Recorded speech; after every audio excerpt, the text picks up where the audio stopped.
This year's Nurse.org holiday giveaway is officially here. And nurses, it's big.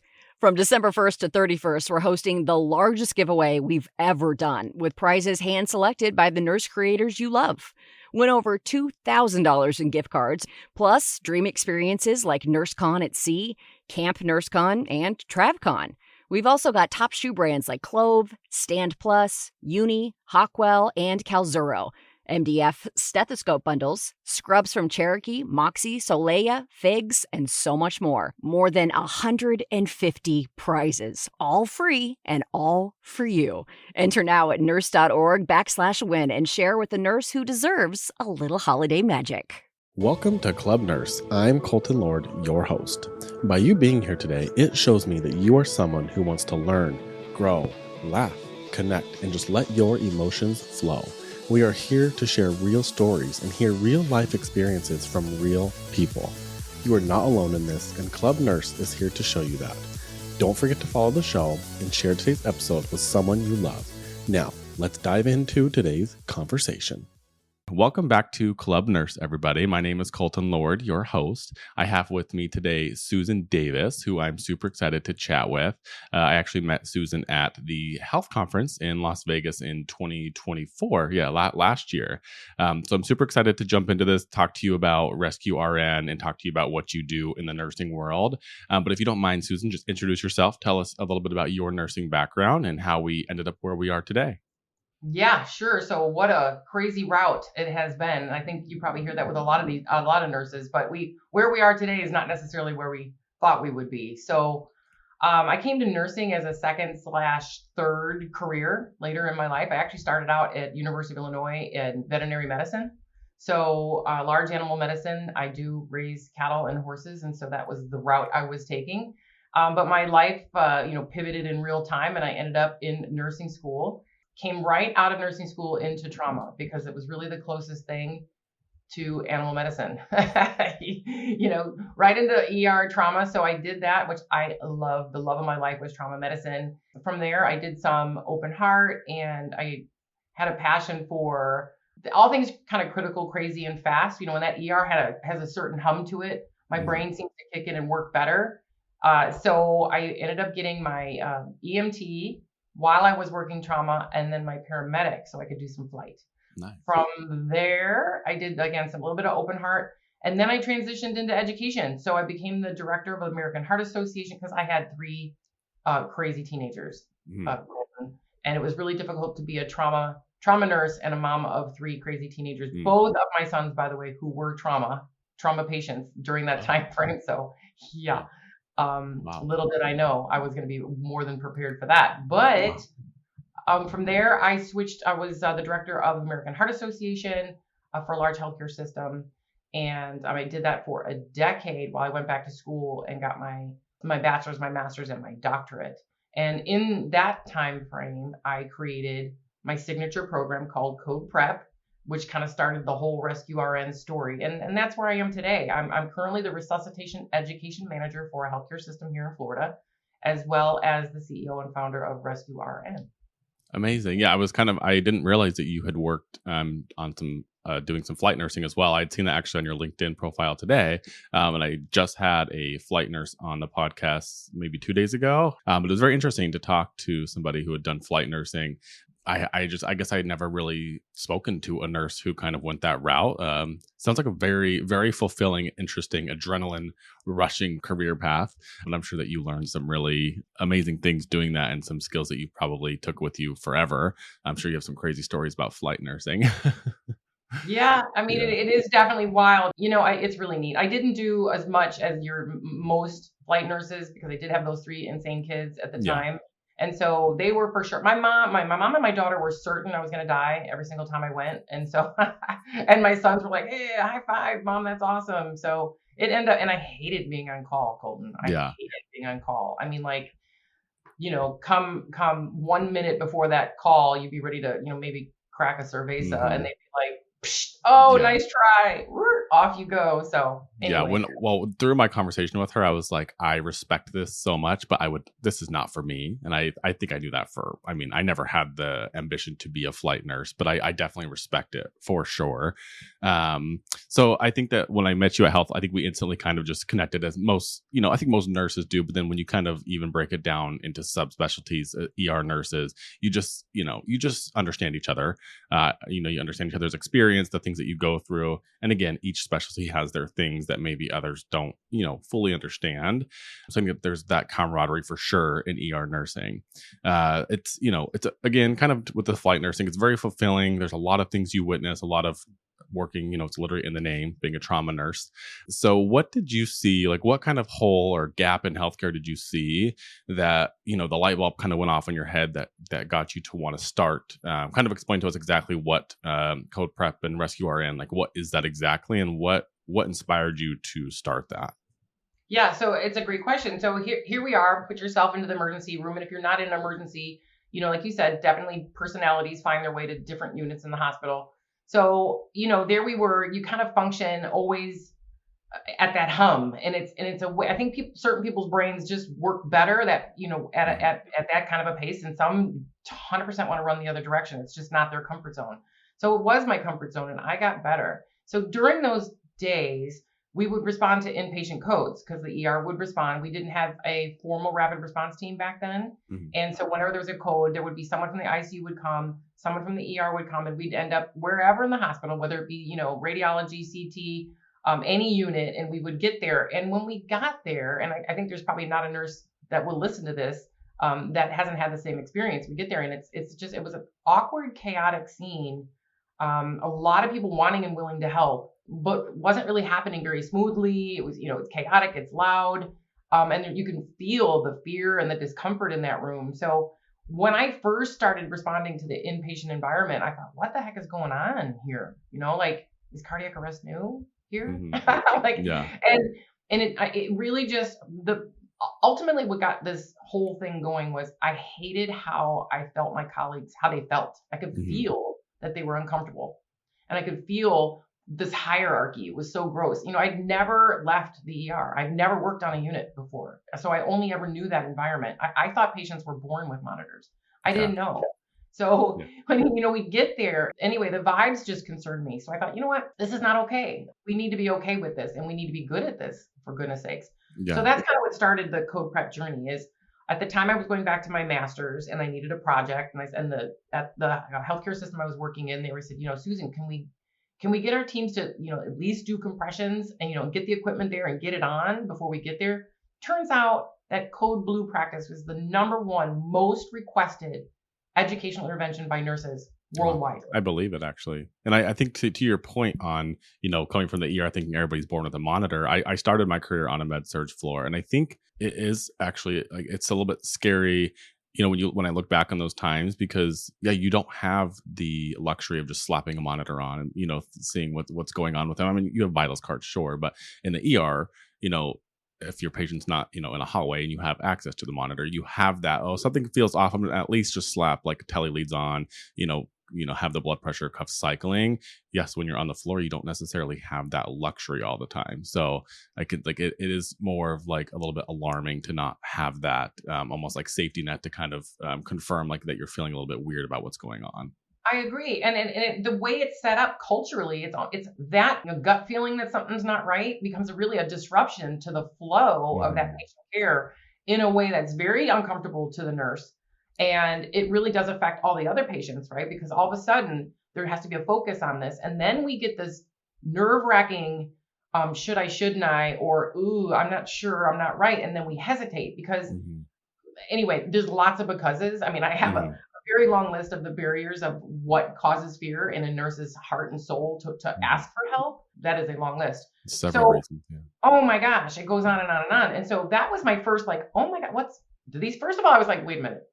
These people don't think like we do in critical care, like these people. That's ridiculous. But I mean, meaning I always talk about this hamburger, the hospital hamburger. So the ICU top bun, ER bottom bun, we're kind of expecting cardiac arrest and or respiratory emergencies, any kind of emergencies in these areas.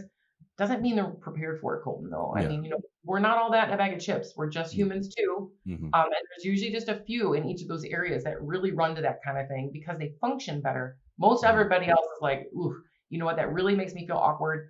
That class we take once every 2 years does not prepare me for knowing what to do in that moment. It's true. And so I didn't like how it made me feel. I didn't like how it made them feel. I didn't like how the critical care teams, that when they arrived, made everybody else feel because, and it wasn't there. It's not there. It was, there's no fault. It was just this soup of culture that has accumulated for years. First of all, we have this. So what I did was I decided I was going to study this. What the heck are we doing? Where's this gap? The response meant to look like. What are hospital and healthcare systems around the world doing to prepare their teams for this? And it turns out not a whole lot. I mean, we all think we get this, doesn't matter what the legacy American Red Cross, it doesn't matter who, but they do give us great foundational work studies and in theory, but how does that translate to practice? How does that translate to your team, your equipment, and your unit? It flat out doesn't. Right. And I have this unique perspective of being an in-hospital responder, as well as being the director of an American Heart Program, one of the largest, in our country for, 200 plus providers, BLS, ACLS, and PALS every week for 10 years. So I've seen gazillions of people of every, from the trauma surgeon to the transporter. The class is the same, and the bottom line is one size does not fit all. And then you get in the hospital setting, they're always like, well, we have an education team, Susan. We have BLS, ACLS, and PALS. I'm like, and right, yeah. And then they'll say, well, we do mock codes quarterly. Okay, and I don't even get me into that because usually those are put on by critical care teams who, again, have this cultural mindset of they've got this, you don't.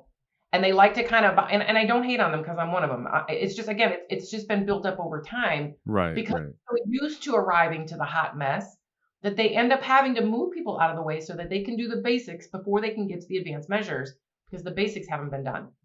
And it's just not the same. I mean, it's kind of like that reminds me of these, I don't want to say these poor people, but almost like these nursing students who went through school during the pandemic and really were only doing things in a simulation lab. It's just, sure, it's a foundation, like you're saying, it gets those wheels turning. It's at least there planting a seed, but it's very different than when you're in a real world scenario. And it's like, then all those things are just jumbled up in your head when all you've seen are like simulations, right? Yeah. And then, I mean, like, shouldn't I? Like, we all know what to do, but are we empowered to really do it? Or should we someone get help, get compressions, and then, wait for the superhero team to arrive to take over? So, I called 100% baloney. I hated it. I didn't like how it made me feel. Down the line, I almost even forgot, Colton, that we were doing this for patient outcomes. I mean, it really wasn't. It was, I did this because I wanted my colleagues to feel confident. Yeah. And if you're confident that you can handle this part of being a nurse, you can handle anything. That will then subsequently trickle down to better patient outcomes. 100%. I mean, I tease because I really did it for the nurses. And then I ultimately did it for now every other professional that might respond. So, the mock codes are cool, but they tend to bomb. They're quarterly. They're only beneficial to those who are there. So, I studied all that. What kind of time and resources do they put into those programs? Bottom line is it's not standard anywhere. And not everybody gets the benefit of it, right? Only if you were at that unit at that day. So we still have night shift. We have weekends. We have every single unit in the hospital. Cardiac arrest does not care what your job description is. And it does not care where in the hospital you are. In fact, it doesn't care if it's in your living room or at the grocery store or at the soccer field. So we have to be ready and we have to be confident. And it always goes back to the basics. So going back to my master's, I was ready. I'd studied this from all over the world. I was really excited to put this thing together. And at the very last second, I thought, we don't need another mock code program. We need a code preparation program. We need everyone to know what to do until we get there. 100%. Like ABC, we're done. Order some pizza. We got this. Yeah. And that's how CodePRep was born. So I studied everything. I shredded all the algorithms. I dumped them all. It's too much. It's less is more. Meat and potatoes. Who's rescuer 1, 2, and 3? Everybody is 1, 2, and 3. Basic life support is the only prerequisite. Colton, we do have advanced, we do have pediatric, we do have AED. But quite often, even the advanced teams can't do those basics the way they're meant to be done because they're like, when are we going to get to the hard stuff? I'm like, it's not hard to change the rhythms and the algorithms. I mean, we can give enough epi to this table to get a pulse, right? But that person's not going home. Right. So I always say getting them in the ICU is cool, but being home is much cooler. And it all the research in the whole wide world it repeats. It just the 2025 updates were out just a couple weeks ago. Early compressions and early electricity. That's what wins the game. Yeah. So that's what we do. We go into unit anywhere healthcare is, and we after they have the initial education, we do the drills with them. They're 2 to 6 minute drills. So I call it a no complaint zone. Literally, it's 2 to 6 minutes for the 3 people to do their drills. It's hands on, and my teams are shocking in a minute or less every time. Are you teaching? So this is not just nurses. This is everybody in the outpatient setting, inpatient setting. Are you in anywhere that's not like healthcare? Like I think about these things, like even like flight attendants or something. Like, are you in any kind of other area, or is this right now you're in healthcare systems only? So it's a great question. Really, anywhere, like if you have a heart, you qualify. So we can do this anywhere. And I started out only nurses and only in healthcare. And frankly, we just expanded because just based on the needs. So it's always first come, first serve. We're doing a lot of outpatient right now, which is I'm having so much fun holding outpatient because every type of patient in the world that comes in the hospital goes to their doctor's office. They all wait until they're super sick because they know they have an appointment, in 10 days. So they wait. They walk into these, your asthma clinics or your every kind. Every kind. Yeah. And so we're having a lot of fun there. I've been consulting in dental practices. A lot of sedation happening in dental practice. You got to think about the scope of who's there, the scope of, it's not even licensure in some cases, certificate, hygienists and stuff, no hate, but they need the extra training. And anywhere that a drug is given, even just an antibiotic or that doesn't have, some clinics and outpatients have, they give drugs, but they don't have drugs to respond, or they have drugs to respond, but they don't have the scope of practice to use those drugs. And all this stuff comes out of the woodwork when you show up. But outside of that, I've had some mining companies reach out. So it's starting to go everywhere. Recently, I work with a Citizen CPR Foundation. So we do community work, which is huge. So we train entire municipalities, and it's a free resource, by the way. Wherever I teach nurses and or other healthcare professionals, it's like, I see you. You're human. You go home. You go into the community. So this really goes home, and 80% of cardiac arrests happen in your home. Yeah, I believe it. We got to be ready. Like no one knows what to do until help arrives. The national average to first shock in the hospital setting is 9 minutes. Wow. Well, do you have I don't know if you have this top of mind or if but so what are the statistics of, when the person goes down and, when there's so much time elapsed, like you said, 9 minutes to first shock, like what is your goal then to first shock in your program? Do you guys have a goal time? Sure. And do you know like what the percentage is the outcome better at that point if you're hitting those marks?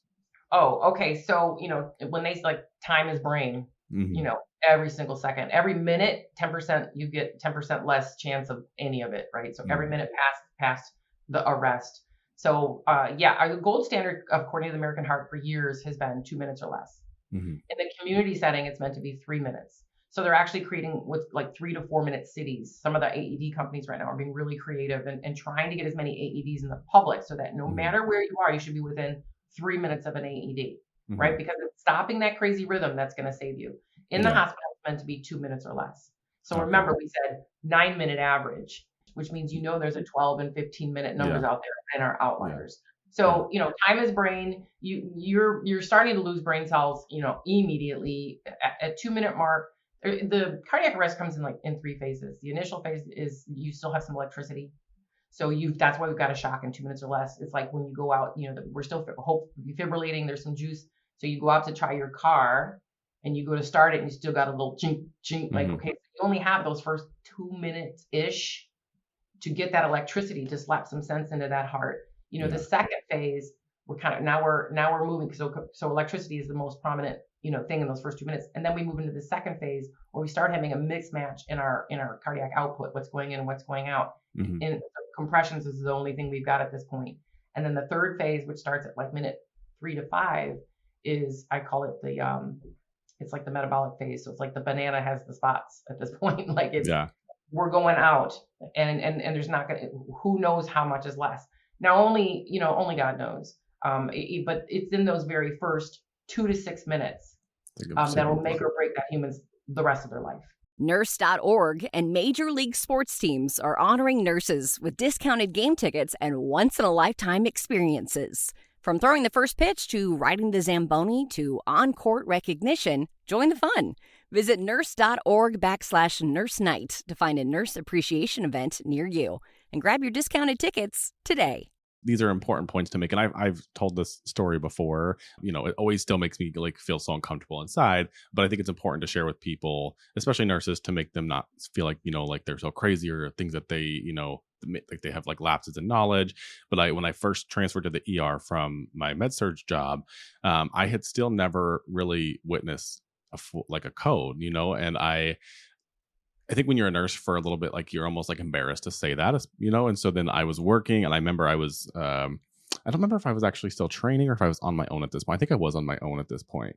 And at that point, I think I had been actually part of codes, but I had never like been the first one there. And I had a patient, and I remember looking, so for some reason the monitor didn't actually go off. But I remember looking up, seeing, oh my God, like the heart rate was like in the 20s or something. Ran into the room, patient was unresponsive. I had we had Voceras. I don't know if you ever used Vocera. I had called for help, and we called them Zoomers. Our resource nurse for the department came in, and I had already checked the pulse, but I hadn't done anything. And this had been, this had been seconds, maybe like 30 seconds. But she comes in, and I'm just kind of like frozen, right? Like that flight, fight or flight or freeze. I was frozen. And she was like, I remember she just whispered to me, she's like, you should probably start compressions. And it's just, those moments of where you're just like, like you're saying, like, these things, like, you should be doing this, like start compressions, but you're almost just like, you're hesitant. You're like, should I do this? Should I not? Like, is this really happening? Like, what, am I going to start compressions? And they're going to be like, what are you doing? That's huge. I mean, that's everyone, everywhere. And you know what? You brought up so many important points in that example, because let's go back to the very first part. The first part was, I'm a new nurse and I haven't even seen it. There's nurses who've been nurses for 30 years who've never seen a cardiac arrest, yet one day you're up. And then frankly, here's the other part of that, being embarrassed. If you have been a nurse for any length of time, like let's say you're the more senior nurse, just by age alone, there's an assumption that you got this. And they're more fearful than the new nurse, because if they haven't seen it, they haven't done it. And now they have this, kind of ego thing that gets in our way. We can't help it. It's just an innate thing, to feel like, yes, I've been here long enough. And then they have this horror in their deep gut because they aren't confident and they haven't done it. Yeah. So when I work with CodePRep, I always make, all leaders have to play too. I'm like, I don't even come anymore. I used to do teams only because that's who I was there to serve, the teams. And then I realized it wasn't sustainable. So I train coaches. Now we do coaches and teams. Then I realized, you know what? Who's supporting my coaches? I need the leaders to support my coaches. Now I get a system level approval because if you're not going to support your leaders that support my coaches, that support our teams, that serve our patients, then we're not coming. Yeah. But I say that to say that even in everywhere I go, leaders are doing their drills too. And you know why? I do it because I know they're scared too. Yeah. They're scared. And we all giggle and laugh. And I got to tell you something cool. It is a lot of fun, because nobody knows how to put the pads on. 87%, this is my original research, from my doctoral work, 87% have never, ever handled they've never turned it on. They've never touched it. They've never handled it. They've never put the pad. I mean, the pads come out and you're like, no, it's totally okay. It's okay. We're gonna move them down a little bit. Yeah. But I make the leaders do it too, because they are secret squirrel, totally nervous and scared too. So then the teams and coaches love it when the leaders do the drills too, and everyone goes home feeling better. But then the next part of what you brought up was that freeze, the fight, flight, or freeze. Physiologically, your adrenaline is dumping in your system, and it's preparing you to eat. And no one knows. You don't know until it's happening to you whether your fight be too loud and be too much. You'll flight. You're going to run to the John instead of the patient, or literally freeze. And I've seen all of it. It happens to everybody. Yeah, I think that's kind of what you're saying is the most important piece, is just feeling like increasing your confidence level just even a little bit it's just so much of a better feeling. I know from, again, personal experience, like when you know what to do, you're not then using all your energy to like panic inside. Like you still may have that little panicky feeling, but like you know what to do. You feel confident. You've seen this before. So is that kind of like your mission with what you're doing, is to just make people feel more comfortable? You arrive to the scene, you're the first person there, like you are going to know what to do, and help will be there shortly. Yeah, and we break it down literally to the. I mean, I get it down like, unlock the wheels. The handle's on this side. Are you pushing it or are you pulling it? You know, I make them touch everything. Every single person locks and unlocks the wheels. They plug and unplug the defibrillator. They all turn it on. They all push the shock button, right? They analyze. I teach the analyze function. They all place the pads. They all roll and do the backboard. So everybody does rescue 1, 2, and 3. They rotate. 1 becomes 2, 2 becomes 3, 3 becomes 1. It's the first essential moves in the first 2 to 6 minutes, and everyone does it until the point. Literally, they're giggling.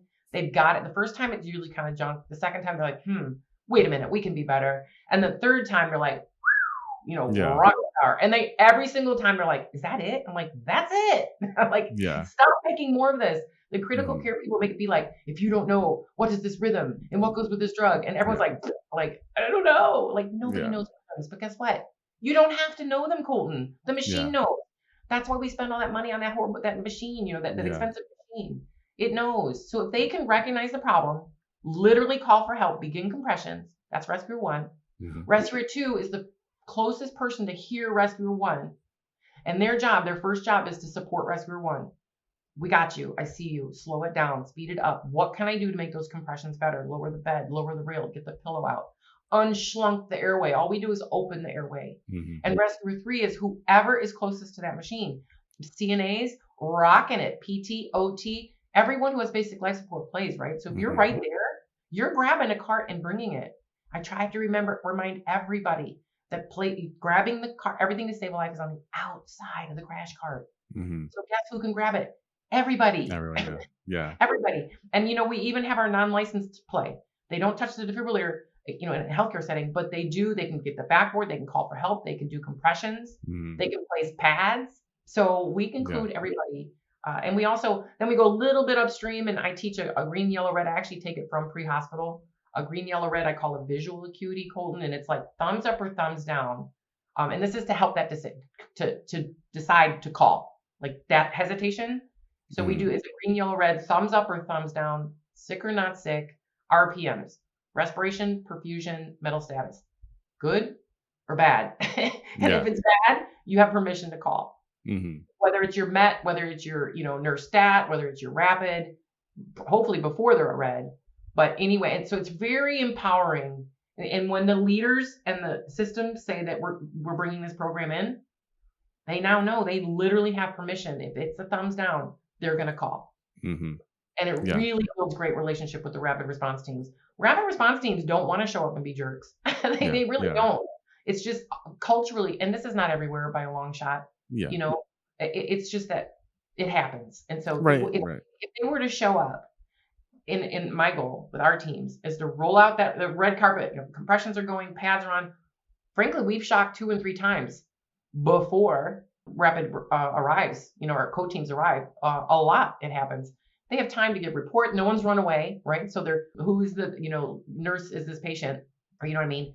And then it gave a little S-bar. They hand them the keys. And then, they go order a pizza. So, and rapids are so happy, right? Because all the basics have been done, and now they can move on to advanced measures. Well, I think that alleviates the stress too for, because like you're saying, when the rapid response team gets there, generally they're not trying to be mean, but you have to put yourself in the shoes of that team when you're showing up and it's a hot mess. Like you have to have some level of like, okay, get out of the way. Like, let us just do what we need to do and catch up kind of. And I also think that that's great.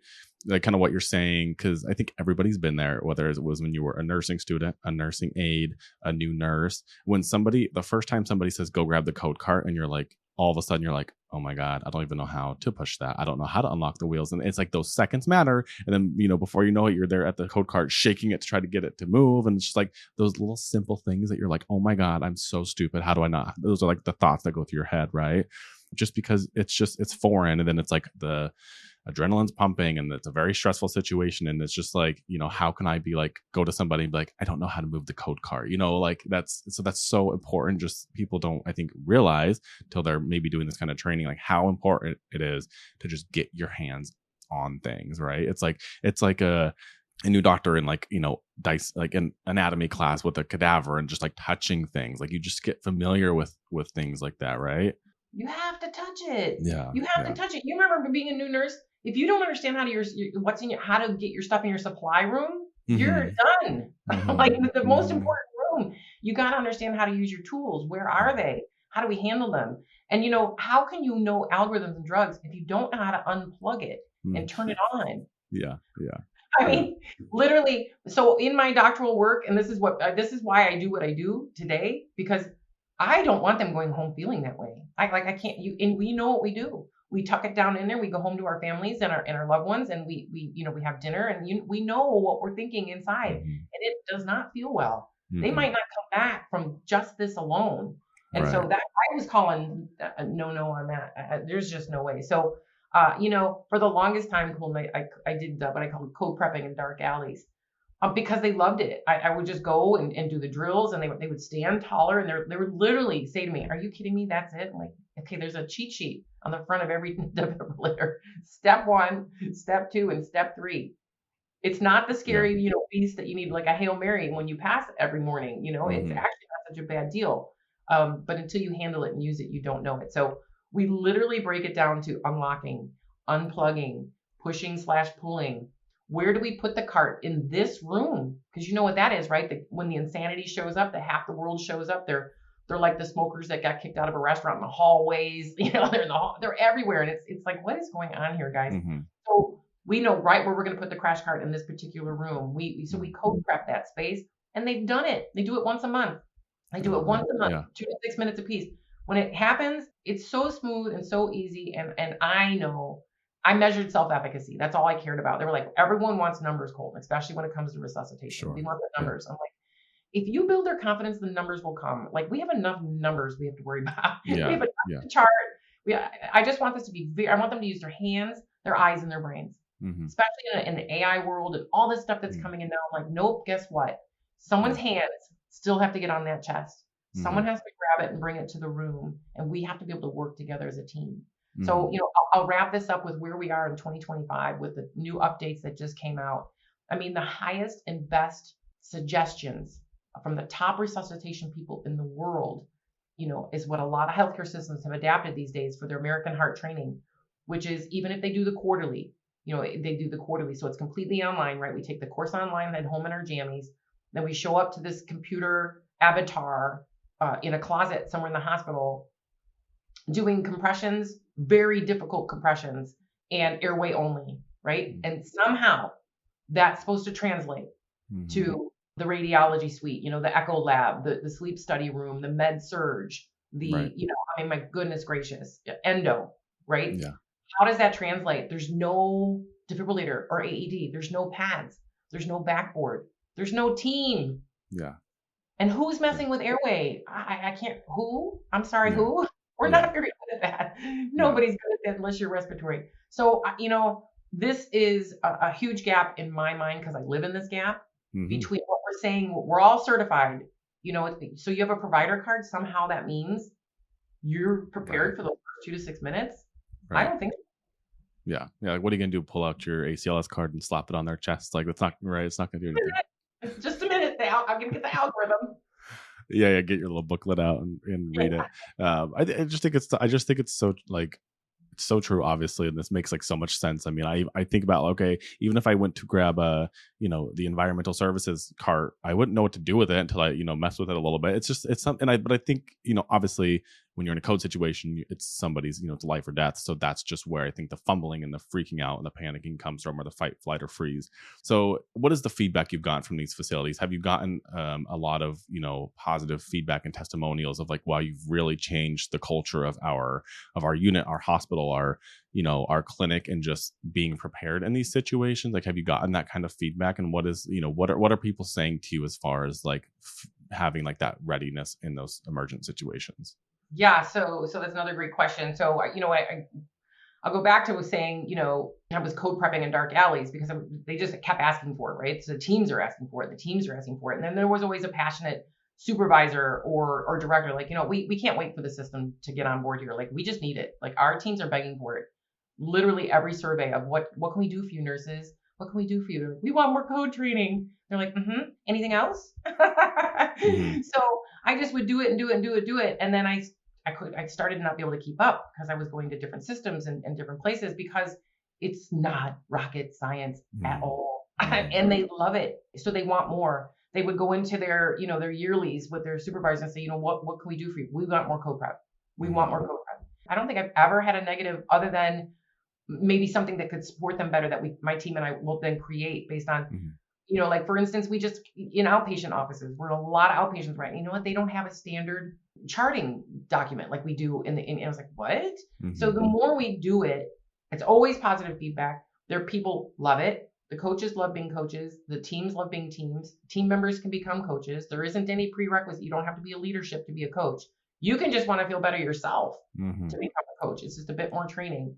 But the bottom line is we just are moving into Canada, looking at South America right now. And 2026, I have scheduled, I'm in 5 to 7 of the top healthcare systems in the United States, have our tour set up right now because it works. I also, we were doing a lot in imaging areas. So that's the heart of every hospital, code blue CT, they're there, CT, MR, and echo. There's a lot more contrast media going into our patients for a lot of imaging. So we're going to the imaging areas. So it works. It's a little bit of a lift at the beginning just because you have to have the, the online foundational, which is not long. And then we do on-site workshops to get our coaches up to speed. And then we schedule them quarterly because of turnover. And because once you do it, everybody else wants to do it too. So it's made for systems. So we have reaction ready. That's CodePRep, custom CodePRep for imaging areas. And then CodePRep is for the entire hospital, inpatient, outpatient, ambulatory. Like you said, every dental offices, it could be anywhere. If you have a heart problem. Yeah. Okay. Do nurses work for you as far as like going out and doing these trainings, or how do you do that? Oh my gosh. Well, I'm just hiring. So I just hired my first chief clinical nurse. Dave Perry. He's awesome. He is now the first me. So I'm so grateful. And then I have a handful of people that have been helping me locally. But now that we have this giant tour in 2026 and moving, into another country and all that. So we are starting, great. I'm glad you asked. It's exciting. Dave is actually in charge of our master instructor program. So we are starting a rescue RN master instructor program in early 2026. So there's travel, there's on-site teaching. It's super fulfilling and a lot of fun. And you don't have to be, the rock star, ACLS, ICU, PALS, critical care person. You just have to have a love for teaching nurses and understand that we're building self-efficacy. Like, our whole goal, it's a mindset thing. We are not there to prove that we know how to do it and you don't. We're there to really lift them up and make them rock stars. When we leave, they're high-fiving. I mean, it's a lot of fun. So yeah, amazing. Hiring in early 2026. And where do people find that? So it will be coming out on socials and in LinkedIn, and we're just transitioning all of our stuff, rescuern.com, and we have our app coming out in early 2026 too to help support all these efforts. But they can find us on LinkedIn is great, and then rescuern.com. Amazing. All right, Susan. Well, thank you so much. Any parting words with the audience? Anything that we didn't cover that you want to leave them with, or?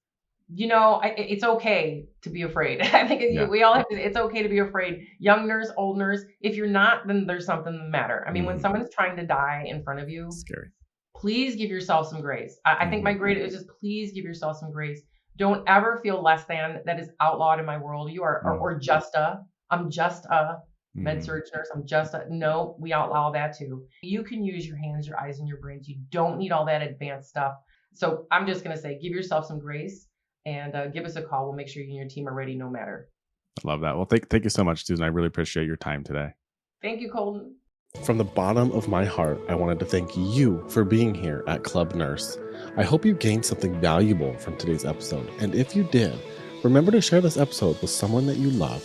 Follow me on socials at Nurse Daddies or Colton Lord 17, and be sure to follow Nurse.org to stay informed with all of the hottest healthcare topics. Until next time, take care of yourself the way you take care of everyone else. Love ya. Bye.